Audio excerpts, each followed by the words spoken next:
Good morning. ഇന്ന് നമുക്ക് നമ്മുടെ ചെറിയ കൃഷിത്തോട്ടത്തിൽ ചെറുതായിട്ടൊന്ന് വിളവെടുക്കാൻ പോയാലോ? അതോടൊപ്പം നമ്മുടെ ചെടികളും മരങ്ങളും ഇവിടെ അതിരാവിലെ നടക്കുന്ന കാഴ്ചകളും ഒക്കെ ഒന്ന് കണ്ടിട്ട് വരാം. വിഷ്ണു ലോകത്തിൻ്റെ മറ്റൊരു എപ്പിസോഡിലേക്ക് ഏവർക്കും സ്വാഗതം. ഈ നിൽക്കുന്ന ചെടി എന്താണെന്ന് അറിയാമെങ്കിൽ ഒന്ന് കമൻ്റ് ഇട്ടേരെ. നമ്മളൊന്ന് നമ്മുടെ ചുറ്റും നോക്കിയാൽ തന്നെ എന്തോരം സുന്ദരമായ കാഴ്ചകളാണല്ലേ അതിരാവിലെ എണീക്കുമ്പോൾ കാണാൻ കഴിയുന്നത്. കാഴ്ചകൾ മാത്രമല്ല, കണ്ണൊന്നടച്ചിരുന്ന നമ്മുടെ മനസ്സിന് കുളിർമയേകുന്ന കിളികളുടെ കളകലാരവും ചെറുജീവികളുടെ മുളക്കവും. ആഹാ! ഇന്ന് നമുക്ക് നമ്മുടെ ചെറിയ കൃഷിത്തോട്ടത്തിലേക്ക് പോയി കുറച്ച് പയറും വഴുതനങ്ങയും ബീൻസും മുളകും ഒക്കെ ഒന്ന് വിളവെടുത്താലോ? പിന്നെ ഇവിടുത്തെ കുറച്ച് മരങ്ങളും ചെടികളും ഒക്കെ കാണാം. കുടുംബശ്രീയുടെ ഫെസ്റ്റിവൽ വീഡിയോയ്ക്ക് നല്ല വ്യൂസ് ഉണ്ട്. നിങ്ങൾ നൽകിയ പിന്തുണയ്ക്കും സ്നേഹത്തിനും നന്ദി. അതിൽ ചിരട്ട തടി കൊണ്ടും ഒക്കെ ക്രാഫ്റ്റ് വർക്ക് ചെയ്യുന്ന ഒരമ്മയെ കാണിച്ചില്ലായിരുന്നോ? അവരുടെ കുറച്ച് പ്രോഡക്റ്റ്സ് കൂടി ആഡ് ചെയ്ത് ഒരു ഷോർട്ട് വീഡിയോ ചെയ്യുന്നുണ്ട്. ഇടയ്ക്ക് ഷോർട്സ് ഒന്ന് നോക്കിയേക്കണേ. നിങ്ങൾ ഹെഡ്സെറ്റ് വെച്ചിട്ടാണ് ഈ വീഡിയോ കാണുന്നതെങ്കിൽ ഞാൻ മുന്നേ പറഞ്ഞ പ്രകൃതിയുടെ സംഗീതം അത് ഈ വീഡിയോയിലുടനീളം നിങ്ങൾക്ക് ആസ്വദിക്കാം. എക്സ്ട്രാ ബാക്ക്ഗ്രൗണ്ട് മ്യൂസിക്കൊക്കെ ഞാൻ ഈ വീഡിയോയിൽ കഴിവതും ഒഴിവാക്കിയിട്ടുണ്ട്. നമ്മളൊക്കെ എന്ത് ഭാഗ്യവാന്മാരാണല്ലേ. എന്നാൽ നഗരത്തിൻ്റെ തിരക്കിൽ ഇതൊന്നും ആസ്വദിക്കുവാൻ കഴിയാതെ മറുനാട്ടിലേക്ക് ചേക്കേറേണ്ടി വന്ന നമ്മുടെ സുഹൃത്തുക്കൾ, ബന്ധുക്കൾ, ഈ വീഡിയോ ഒന്ന് അവർക്ക് കൂടി സജസ്റ്റ് ചെയ്യണമേ. അവർക്കിത് തീർച്ചയായിട്ടും ഇഷ്ടപ്പെടും. മനസ്സിനെ കുളിരണിയിക്കുന്ന കുറച്ച് മനോഹരമായ കാഴ്ചകൾ. ചെറുതേനീച്ചകൾ രാവിലെ പണി തുടങ്ങിയിട്ടുണ്ട്. തേൻവല്ലി എന്ന് വിളിക്കുന്ന ആൻറ്റീഗൺ ചെടിയാണ് ഇത്. ഈ ചെടിയിലെ പൂവുകൾ ഒരു തേൻ സ്രോതസ്സാണ്. മഴക്കാലത്തും പൂക്കുന്ന ഈ ചെടി തേനീച്ചയെ വളർത്തുന്നവർ തീർച്ചയായും വളർത്തേണ്ട ഒരു ചെടിയാണ്. ഇതിൻ്റെ വിത്തുകൾ ഇപ്പം നമ്മുടെ പക്കൽ ലഭ്യമാണ്. ഈ കാണുന്ന നമ്പറിലേക്ക് മെസ്സേജ് ഇട്ടാൽ ഞാൻ മിതമായ നിരക്കിൽ നിങ്ങൾക്ക് അയച്ചു തരാം. ദാ ഈ നെല്ലി കണ്ടോ? ഇതെനിക്ക് 6ാം ക്ലാസ്സിലോ മറ്റോ പഠിക്കുമ്പോൾ പരിസ്ഥിതി ദിനത്തിന് കിട്ടിയതാണ്. എൻ്റെ മരം എന്നൊരു പദ്ധതി ഉണ്ടായിരുന്നതാണ്. കുറേ കാലം ഇവനൊരു ചട്ടിയിൽ തന്നെ ഇരുന്നു. ഞാനൊരു ബോൺസായി ആക്കി വളർത്താൻ നോക്കിയതാണ്. അതിൻ്റെ പ്രതിഷേധമെന്നോണമാവണം ഇതുവരെ ഇത് കായ്ച്ചിട്ടില്ല. ഇത് നോക്ക്, കുറച്ച് വാഴക്കുലകൾ, എല്ലാം അടുത്തടുത്ത് തന്നെ, എന്നാലും നന്നായി കുലച്ചിട്ടുണ്ട്.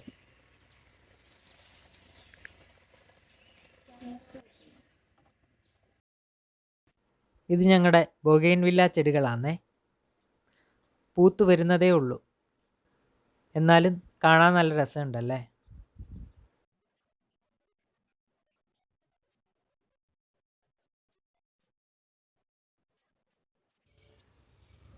തൊട്ടാ കൈ കൊണ്ടു കയറും. ഈ മുള്ളൻചെടി നോക്ക്. ദാ ഈ ഇരിക്കുന്നതൊക്കെ ചെറുതേനീച്ചക്കൂടുകളാണേ. തേൻ മാത്രമല്ല, നിങ്ങൾക്കല്പം കൃഷിയൊക്കെ ഉണ്ടെങ്കിൽ ഈച്ചക്കൂടുകൾ വെച്ചാൽ വിളവ് ഇരട്ടിയായി ലഭിക്കും.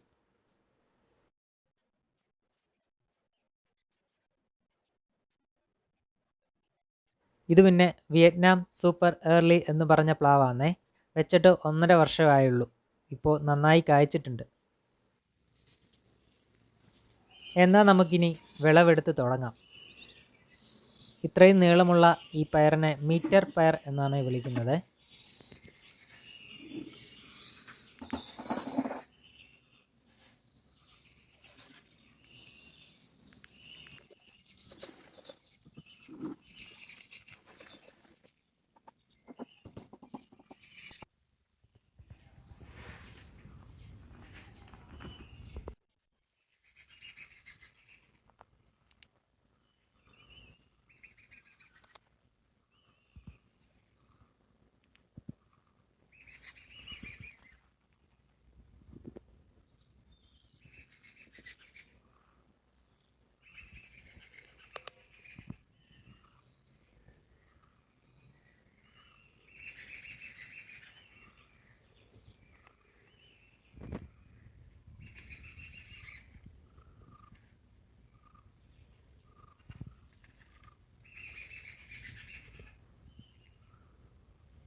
ഇവനാണ് ഞങ്ങളുടെ ടിങ്കു.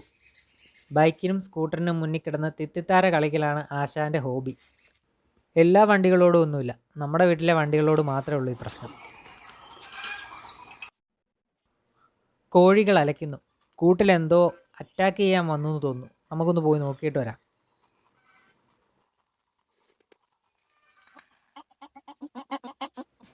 ഒന്നും കാണാനൊന്നുമില്ല. നേരത്തെ ഇതിലൊരു പെരുമ്പാമ്പ് കയറിയതാണ്.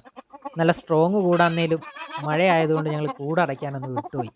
ആ സമയത്ത് ആശാൻ ഇത് കയറി ഒരു കോഴിയെ കൊന്നു. ഇത് പിന്നെ നമ്മുടെ ചിക്കൂസാന്നേ, സപ്പോട്ട എന്നും വിളിക്കുന്നുണ്ട്. നമ്മുടെ പേരയ്ക്കയൊക്കെ പോലെ തന്നെ ഇവരുടെ സ്വദേശവും അമേരിക്കയും മെക്സിക്കോയും ഒക്കെയാണ്. ഷാർജ ഷേക്ക് ഉണ്ടാക്കാൻ ബെസ്റ്റാണേ. ഇത് വെച്ചൊരു വീഡിയോ നമുക്ക് ഉടനെ ചെയ്യാം. വായോ, ബാക്കി വിളവെടുക്കാം.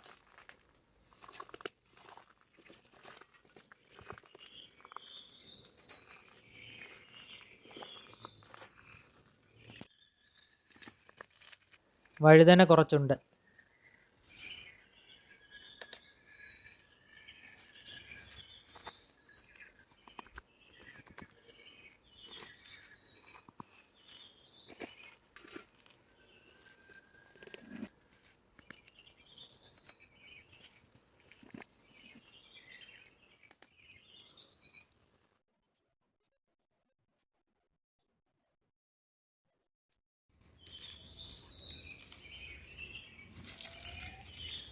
ഇത് പിന്നെ അമരപ്പയർ.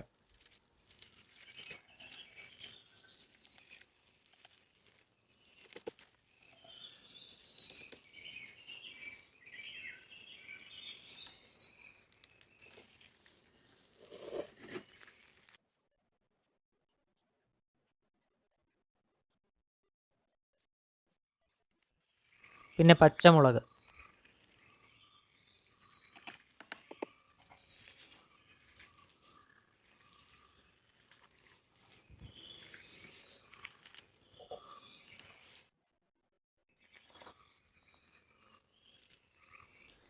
ഇത് പിന്നെ ഞാൻ വീഡിയോയുടെ തുടക്കത്തിൽ അറിയാമോ എന്ന് ചോദിച്ചില്ലേ, ഫേമസ് ഐറ്റം പൊന്നാങ്കണ്ണി ചീര.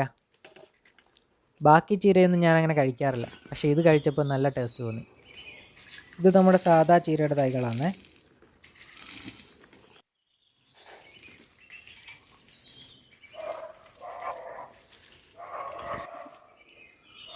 ഈ മുളക് എന്നാ വാടി നിൽക്കുന്ന സംതിങ് ഫിഷി. ആ എന്താവോ, ആർക്കറിയാം.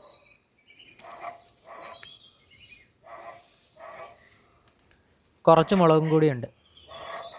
ടിങ്കു അലയ്ക്കുന്നത് കേട്ടോ.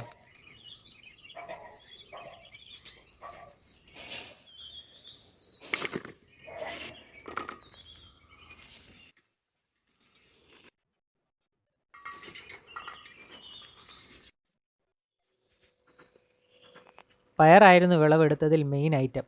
1/2 കിലോയ്ക്ക് മുകളിൽ കിട്ടിയിട്ടുണ്ട്. നിങ്ങൾക്ക് ഈ വീഡിയോ ഇഷ്ടമായെന്ന് വിചാരിക്കുന്നു. ഇഷ്ടമായെങ്കിൽ ഒന്ന് ലൈക്ക് അടിച്ചേക്കണേ. നിങ്ങളുടെ വിലയേറിയ നിർദ്ദേശങ്ങളും അഭിപ്രായങ്ങളും കമൻറ്റായി അറിയിക്കുക. ചാനൽ സബ്സ്ക്രൈബ് ചെയ്യുന്ന കാര്യം പരിഗണിക്കുക. എന്നാൽ പിന്നെയും കാണാവേ.